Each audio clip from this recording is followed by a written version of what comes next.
Alright, so I've made this video before, so you might be here from that video, and the reason I'm remaking it is because I didn't have enough conciseness and I wasn't straight to the point. So I've made a big list and I want to get through it really fast because I'm actually behind on the work I wanted to do, which is kind of bad.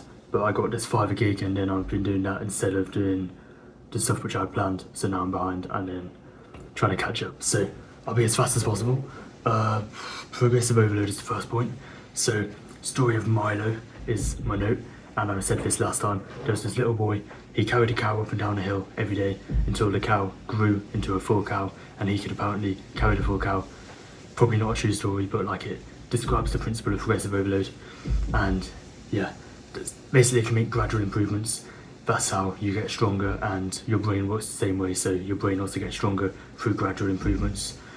And then yeah, every time your brain gets fatigued, if you let it recover, it will be better at the task after it's been recovered than it was when you hadn't done that task which fatigued you to make you need to recover. Right, so application of definite chief aim on a day-to-day scale.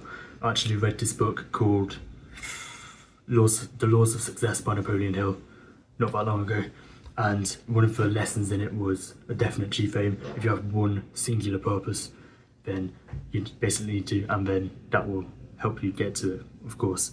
But yeah, if you actually apply this on a day-to-day scale, if you have one definite goal you want to get done in the day, and that's your one main task, you can have up to 3 tasks. I've heard some people say have 3 tasks a day. Doesn't really matter, but if you've got a couple big tasks which are your main focus, you don't want to be spreading your attention too thin, otherwise you're not going to get that much done, and you're not going to be working on one thing for 10 hours straight if you are trying to do other things too. So that's the point of this video. So definitely apply the night before, you want to set the intention and be that's what I want to do tomorrow, and the whole night you know that is exactly what you're going to spend the whole of the next day doing, and then you actually make sure you do it the whole next day. So yeah, so recovery, I put this analogy. So if you go on a 10-kilometer walk every day for 30 days, I'm imagining you just haven't trained walking at all, so it's just theoretical. Then the first 10 or so days will feel fine. 20 days you might feel a bit tired. After 30 days you might need a week or so before you're back at 100%. Then if you walked the same 10 kilometers each day for 30 days, but you took a break every 10 days, you'd need maybe 1 day's rest or 2 days rest to actually recover to your full potential. So then you only rest 2 times 3, which is 6. But still that doesn't save much time. But I'm saying let's say you needed 10 days rest to actually get back to 100% after walking 30 days in a row. You only needed 6 days rest if it took you 2 days to recover after 10 days of walking 10 kilometers a day. So same thing happens with your brain. If you are studying or just doing anything every day for a decent bit, not for too much, but if you do it for months and months, it adds up, and then you're going to have to actually recover from that, and it's going to take a big chunk of time to recover. So you're going to be unproductive for that chunk of time, you're going to feel terrible in that chunk of time, and it's going to take more time in total than if you spread it out thinner. So if you want to take a break every week or so, then it would be kind of good. So yeah, if you let each function of your brain recover frequently, you'll be able to put more consistent effort in. I put the difference between rest and recovery. So it's not really a difference, but there is 2 sort of things which it can be a misinterpretation. So yeah, if you are resting, you might be oh, I'm taking a rest day, I'm not going to do anything to do with just any good things. If you, I don't know, let's say you play chess some days, or you play chess most days, and then you take a rest day and you're I don't want to play chess today. But if your rest day is from studying or reading, you've been reading loads and loads, you're trying to remember a bunch of information from a book. So if you are taking a rest day from that, or a recovery day from that, then you can still play chess on that day, because chess is a different function in your brain. You're not trying to read information and recall the information while you're playing chess, are you? So it's different, and that is how you can still be productive while resting. If you've been reading a bunch, then you can take a rest and do something creative, problem solving and stuff. Yeah. Next is that, honestly, I've got through this pretty fast to be fair, but I'm still trying to go really fast because I'm trying to get a good amount of information in. Sleep. Sleep is very important for memory, so if you're studying, make sure you sleep plenty. I put in my notes to mention mindspacer for memory too. To be honest, I don't really care to do that, so I'll do that at the end. Diet, try not to overeat before working. So your body uses energy to digest food. So if you've overeaten, your body's going to be taking a lot of energy to actually consume that food that you've just eaten. And it could take hours and hours, and it could make you a lot less productive. And your brain needs a lot of energy. Like, I think I heard the other day that your brain, when you're resting, is using like 20% of your energy. I don't know if that's true. I just heard it somewhere random. Not like a scientific thing or anything, but yeah, I just heard it somewhere. If that's true, then it's using a lot more when you're actually using your brain. And then that's another reason you want to not let yourself be using all your energy to try and digest food, which you didn't really need. And if you're trying to bulk, then maybe try and put the food like after you do the work first, so then you don't like waste your energy.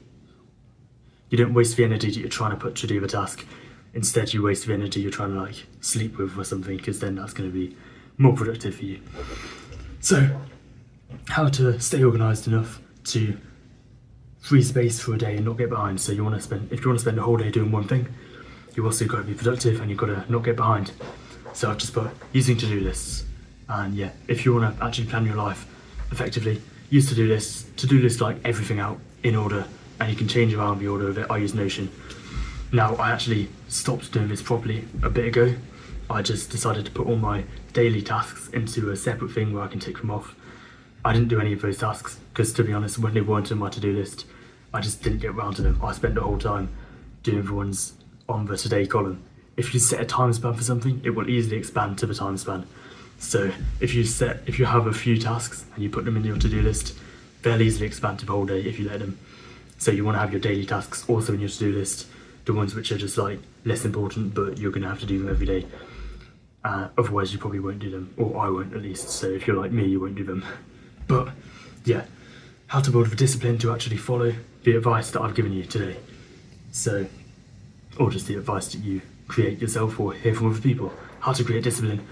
There was an Andrew Huberman podcast on this. It was like, I think it was called How to Create Discipline or something. But basically, summing it up, really summarised, really condensed, is that every time you use your discipline, which is when you don't want to do something but you do it, then your discipline gets stronger. There's a function in your brain, there's a part of your brain which actually like grows whenever you do this, and then, or whenever you don't want to do something and you do it because you know you should, that's when this part of your brain grows, and whenever you give in to that not wanting to do something, it actually shrinks. So that's good motivation to not give in to your desires or just bad things that you know you shouldn't do.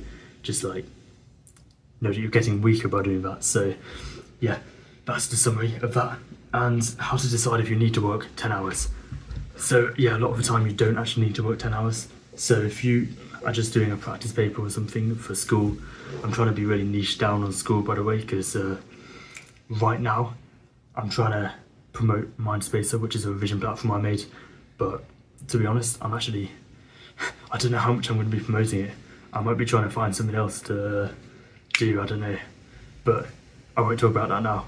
But I'm still going to keep it online, so you should use it. I'm going to be using it anyway for my A-levels. Basically, it does spaced repetition, so if you're doing like knowledge retention, you don't want to spend 10 hours trying to retain knowledge. I'll spend 10 hours studying because I'm trying to make notes on new stuff which I'm going to learn, and then I use those notes to actually retain the knowledge from those notes, instead of trying to just like memorize the notes for 10 hours straight. I'll just memorize a bit of them. That's not the right way to do it. So you want to actually gain an understanding of what's happening, and then you want to memorize like points which will point you back to the notes, so then you'll actually be reminded of the thing which you learnt, and you want to be reminded in gradually increasing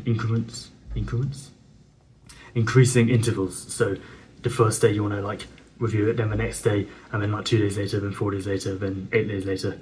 And that's what Mindspacer does for you. So if you are interested, then sign up at www.mindspacer.online, and it's free. And it will stay online because I'm going to be using it probably my whole life because it's just a useful tool. unless someone else makes a way better one by like investing loads of money into it. But yeah, it's good for me right now, and I couldn't find another one. So yeah, and that's basically it for the video. So I actually got through that, I think, faster than the other video. So yeah, I'm a bit behind on my day, well, on my week, not really my day, but I will be making another video probably this week. It's my third video. Please subscribe if you're new, which you probably are. If you're not new, you're welcome. And yeah, have a good day and goodbye, and I'll see you in the next video. Yeah.